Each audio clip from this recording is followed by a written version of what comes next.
Thank you so much again, everyone who just joined today's webinar. We are going to talk about some of the reporting functionalities that we recently added and improved in our Business Intelligence and CentralReach Insights dashboards.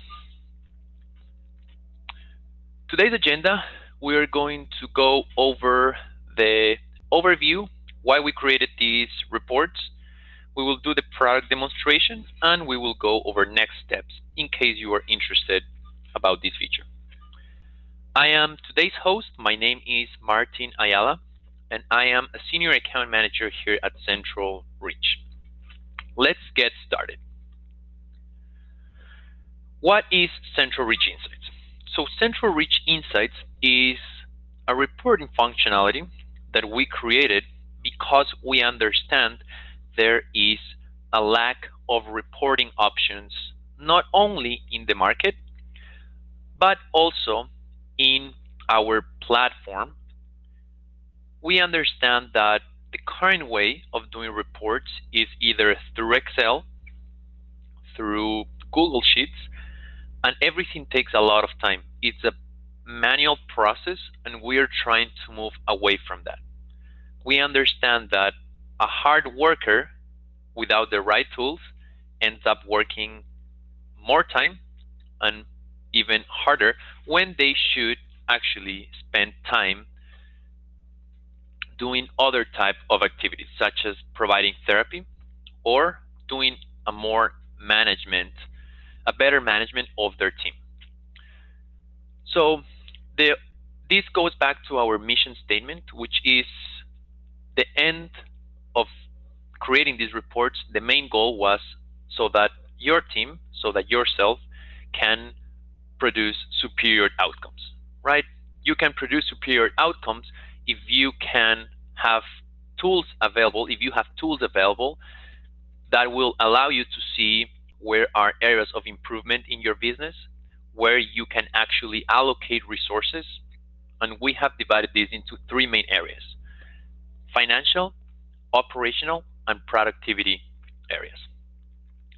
Now, with that in mind, we have created two reports for the financial analysis area where we talked about revenue and accounts receivable. We understand that as your EHR company, we store all that revenue information, so we would like to present it to you in a better way. We understand there's also the receivables, the current receivables report, and that is not going away. You will still have access to all the current reports that you have, but we are just adding new ones. Then we have operations analysis, where you can see workflows, day-to-day operations, and mainly where you can have areas of improvement, and productivity analysis. Productivity analysis is tightly correlated with authorization analysis, with where you can actually increase revenue. Things like authorization, cancellation percentages, claims, and where is your team allocating all of these billable hours. All of this has a direct correlation with revenue, so now we are presenting it in a different, more insightful way. Now, without further ado, let's go ahead and take a look at our dashboards. Your dashboards now are going to be located under the reporting module, which is called Insights now. Keep in mind that none of the reports have been removed. All of your reports are, or all of your older reports are still located on the right-hand side under reports. We have now just created a set of 13 dashboards with visuals, business intelligence tools, and tabular data. As I mentioned, the first area that we have here will be financial analysis. When we talk about financial analysis, we are looking at revenue and other metrics from two different perspectives. First of all, current revenue that you have incurred from timesheets. So all of this information is pulling from timesheets. Now you can see charges by location. You can see charges by month in the past 6 months. and you can see total charges. On top of that, you can see the percentage of accounts receivable.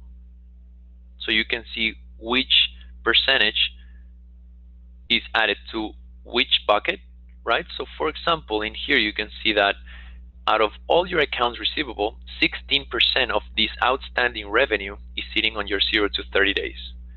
But you can also see that 30% of it is on 90 plus days, which most likely these are the categories that you may want to focus, since you know that the claim processing will take some time to get this revenue back. Then you have client charges by payer and outstanding accounts receivable breakdown. The important and one of the improvements that we did since we released these dashboards is that now you have access to filters. So you can filter by date range. If I move the date range, my graphs will update. And we also included, for financial analysis, we included your funding source as a filter. So now you can see client charges by location, by month, by payer, but you can also filter all of this only specifically by payer so that you can analyze your revenue in a better way. Additional to that, we included tabular data. Tabular data expands when you click on either graph. You will have the tabular data that is where these graphs are pulling data from. You can run these reports to Excel for internal purposes, but now you can see where is all of this information pulling from. Moving forward with our financial analysis, we have our revenue cycle KPIs, where you would still be able to see accounts receivable information, revenue information, and trends about client charges. You can see here some metrics about profitability, but you can also see two important metrics at the bottom, which are year-over-year payments and days of sales outstanding. So now you can manage the efficiency of your billing team. Is your billing team generating certain amount of claims so that you are receiving payments, so that you are creating payments? Important to say that all of these graphs can be expanded. They can be exported, and we've got feedback from users that are currently using these dashboards that these are super helpful for presentations. So you can see year-over-year payments based on last year compared to today's date, to this year, how you are performing on applying these payments. Then we have DSO trend. This is days of sales outstanding, which will tell you the average in days that took to close these entries.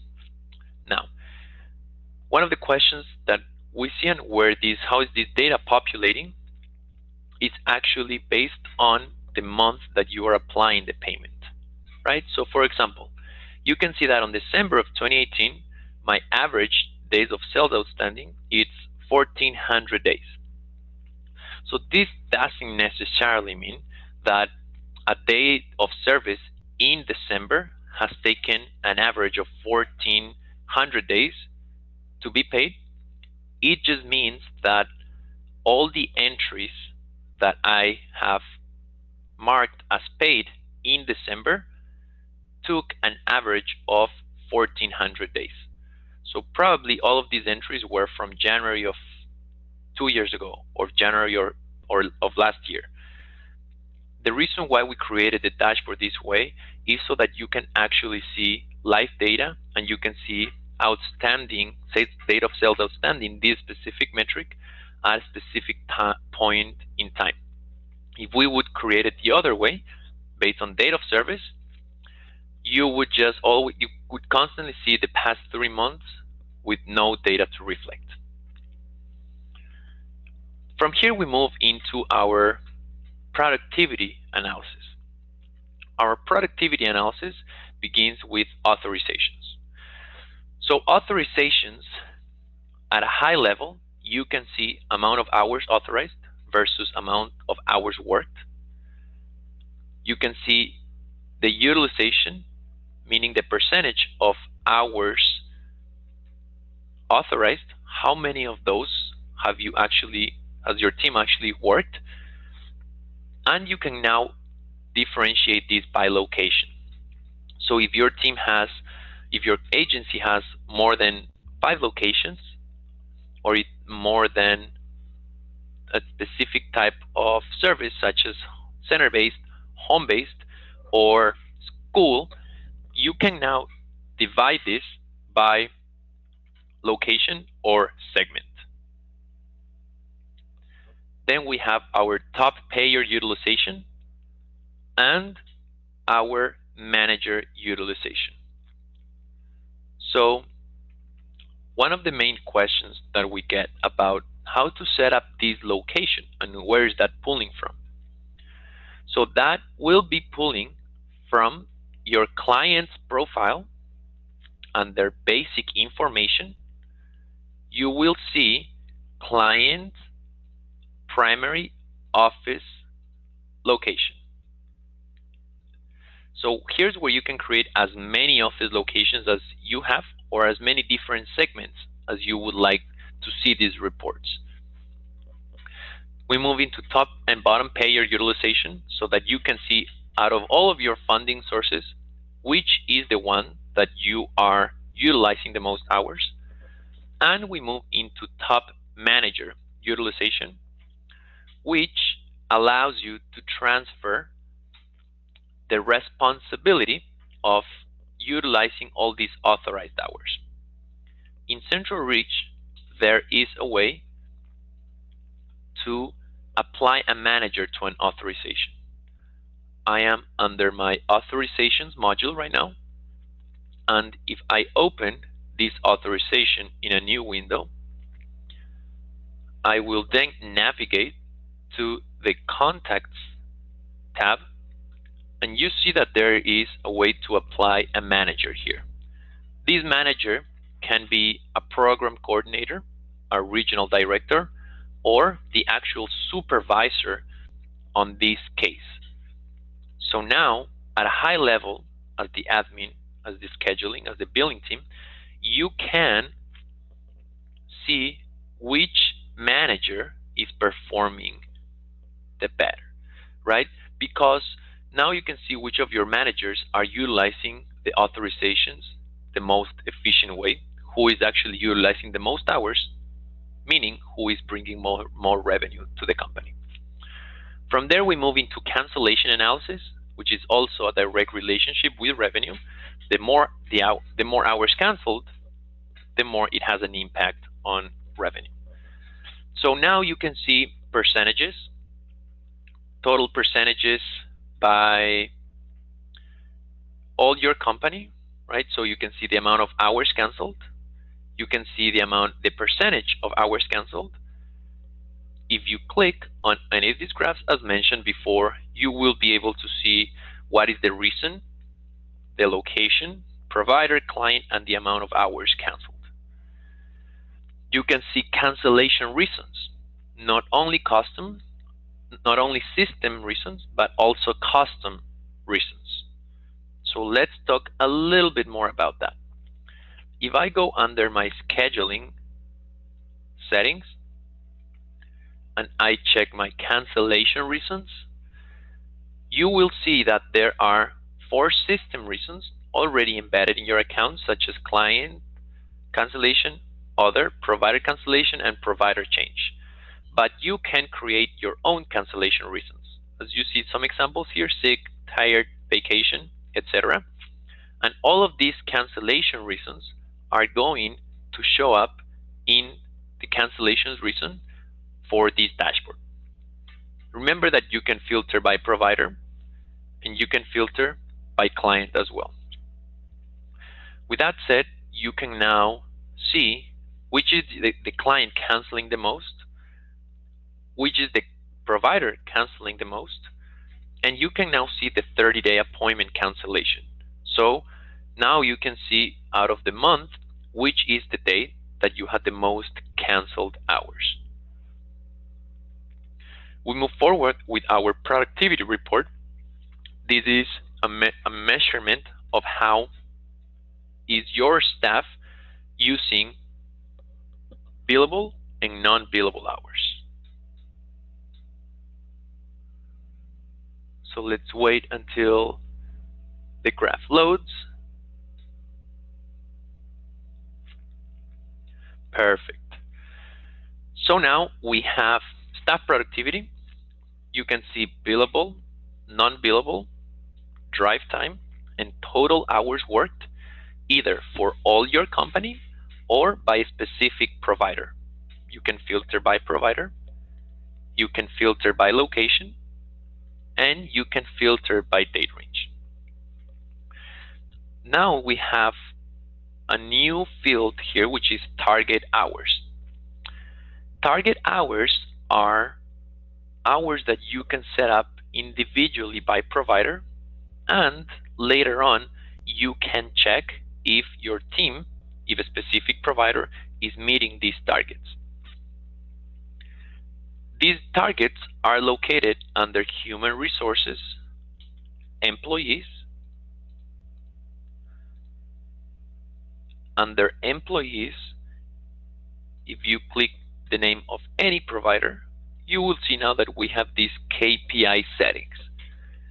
KPI settings, you can set up billable hours as a target for productivity, and we will go over this in a little bit, but you can also set up requested hours for capacity. So in here, you can see which of your team members of which of your locations has met the targets. You can see the amount of hours worked by month based on billable, non-billable, and drive time. And you can also see hours by location. We move into staff capacity, which is just a measurement of how many hours are being utilized based on what your team has requested to work. So people use this metric in different ways. It can either be a requested hours, such as an employee requests 150 hours a month or 100 hours a month, or you can use it as your own metric. You can use it as your own metric to see how are these hours being utilized compared to what has actually been worked. So you can see a ratio here. If I have a ratio of 68%, means that out of 100 hours, only 68 out of 100 hours requested, only 68 hours have been worked. If you have a ratio less than 100%, that means that you can now assign more hours to staff. If you have a ratio of more than 100%, it probably means that you need more staff members. We have the same thing, utilization by month, the ratio in the past 8 months. You can see total hours worked and filter by provider and location. We created some of these reports for specific purposes, such as supervisors and behavior techs. So now we have a dashboard in which can be assigned to your supervisors. Your supervisors can manage their team, and they can now see the amount of hours they've worked, the distinct clients, and how long it's taking them to convert appointments. Hence the conversion lag in days metric. They can check their time allocation, 30-day cancellations with reason. They can see their top procedure codes, but most importantly, they can see the top and converted appointments by provider. So as a BCBA, I can check which of my technicians is not converting appointments, and I can follow up with them. It's not up to payroll, it's not up to billing to constantly talk to technicians or even BCBAs to convert their appointments. We're transferring responsibilities, and now we're holding BCBAs accountable, which is going to help the business as a whole, billing, payroll, the admin, and the executive team. We have also created behavior tech KPIs. This report will be based on the login, right? So what do I mean based on the login? if I assign this report to Johnny, Johnny will be able to see this information only based on only on his login. So the amount of distinct clients that Johnny has, amount of unconverted appointments, and the conversion lag in days for Johnny. Their cancellations, he can see his cancellations, he can see the time allocation, and the monthly breakdown between billable, non-billable, and drive time. Then we have some other personal dashboards such as My Appointments. Here, the same thing. If I assign this report to Johnny, Johnny will be able to see how many clients he's working with, how many appointments he's had by client, by payer. And then you can also see at the admin level, based on the appointment, we are now talking more about the operational side, you can now see how many appointments each location is working on a specific time frame, how many clients were scheduled, how many providers were part of this time frame with appointments, and you can see appointments by payer on a month-to-month basis and the amount of appointments by primary location. Some of the other operational dashboards that we have in here are demographics, which will tell you the amount of employees, the amount of clients, a percentage based on gender, a percentage based on age, and you can divide this by location. So if you want to see how many employees to clients you have in Fort Lauderdale or in location 1, you can actually do so by looking at this dashboard. And last but not least, we have our task summary. Our task summary is an overview of how tasks are being handled in your organization. So you can see who has the most tasks assigned, what is the current status of tasks, which task templates your team is using, and you can filter all of these based on assignee, and you can also filter by task.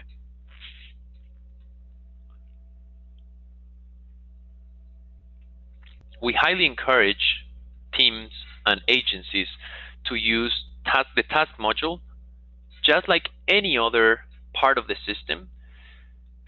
But the other reason why these reports can be a game changer for your team are because these reports were designed so that data is input correctly, so that it's set up and workflows are done based on how the system was supposed to work. We constantly get questions as of how should we use the system based on how it was supposed to work, how it is supposed to work. And these reports are a great example. If you have dashboards that, let's say, don't have data on it, right? For example, if I go, just a quick example here, if I go to staff productivity, and now you are seeing that you are not having, you have 0 hours under billable hours for your team, and you know that your team has worked billable time, then that means that you need to add a code type in here, right? So I have billable hours. That information is pulling from service codes, code type. So it's just a very quick example, and this will help your team to see where they are actually missing specific information. So it will just pull from the specific code type in the service codes.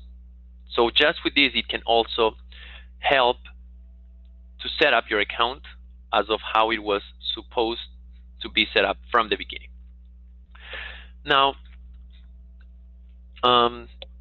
we offer training for these dashboards, and they do have these dashboards do come at a premium price, and it all depends, of course, on agency size, and we can definitely talk further details